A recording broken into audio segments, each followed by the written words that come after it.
Hi, Houston Mustangs. Today I'm going to read you a story called The Legend of the Indian Paintbrush, retold and illustrated by Tommy DePaula. Here we go.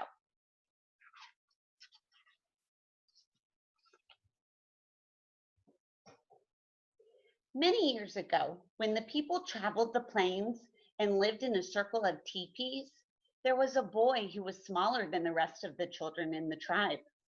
No matter how hard he tried, he couldn't keep up with the other boys who were always riding, running, shooting their bows, and wrestling to prove their strength.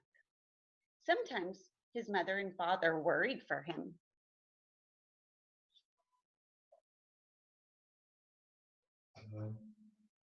But the boy, who was called Little Gopher, was not without a gift of his own. From an early age, he made toy warriors from scraps of leather and pieces of wood. And he loved to decorate smooth stones with the red juices from berries he found in the hills.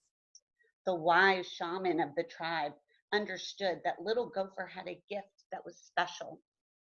Do not struggle, Little Gopher. Your path will not be the same as the others. They will grow up to be warriors. Your place among the people will be remembered for a different reason.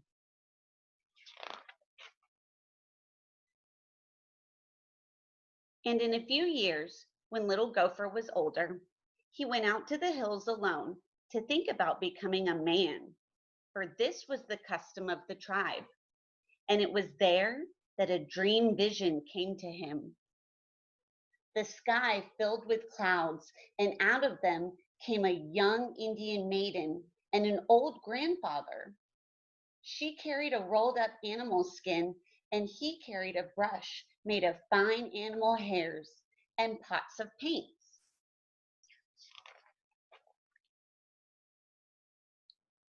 The grandfather spoke.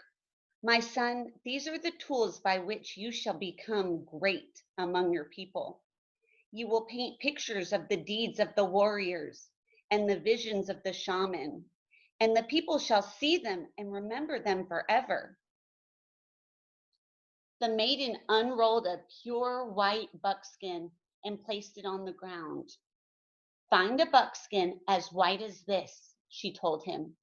Keep it, and one day you will paint a picture that is as pure as the colors in the evening sky.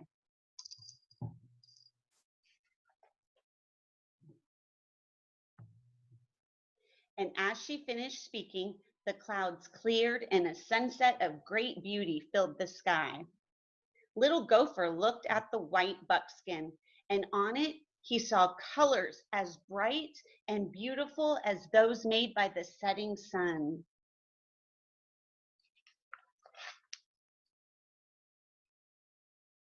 Then the sun slowly sank behind the hills. The sky grew dark, and the dream vision was over. Little Gopher returned to the circle of the people.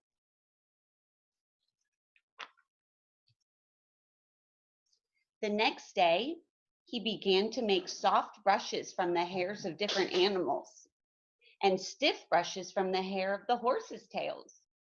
He gathered berries and flowers and rocks of different colors and crushed them to make paints.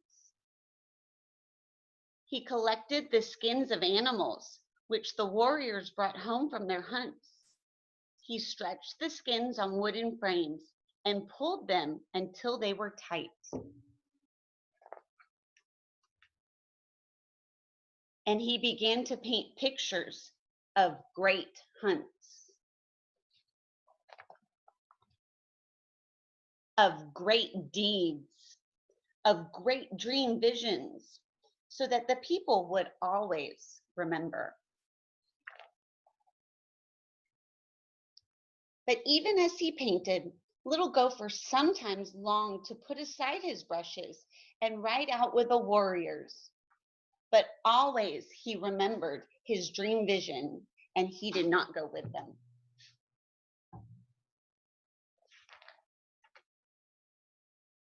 Many months ago, he had found his pure white buckskin, but it remained empty because he could not find the colors of the sunset. He used the brightest flowers, the reddest berries, and the deepest purples from the rocks, and still his paintings never satisfied him. They looked dull and dark.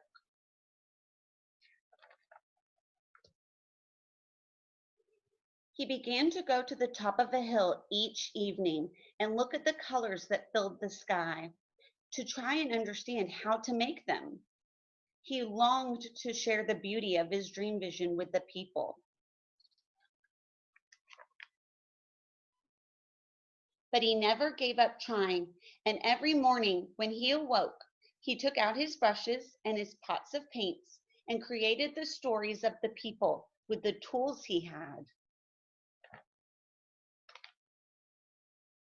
One night, as he lay awake, he heard a voice calling to him, "Because you have been faithful to the people and true to your gift, you shall find the colors you are seeking. Tomorrow, take the white buckskin and go to the place where you watch the sun in the evening. There, on the ground, you will find what you need."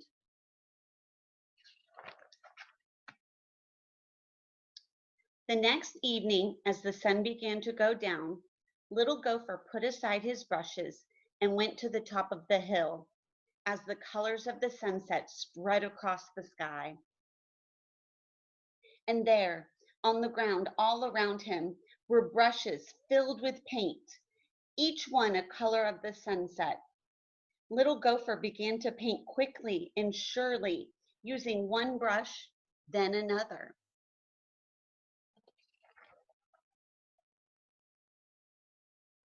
And as the colors in the sky began to fade, Little Gopher gazed at the white buckskin, and he was happy. He had found the colors of the sunset. He carried his painting down to the circle of the people, leaving the brushes on the hillside. And the next day, when the people awoke, the hill was ablaze with color, for the brushes had taken root in the earth and multiplied into plants of brilliant reds, oranges, and yellows. And every spring from that time, the hills and meadows burst into bloom. And every spring, the people danced and sang the praises of Little Gopher, who had painted for the people. And the people no longer called him Little Gopher, but he who brought the sunset to the earth. I hope you enjoyed that story. Thank you.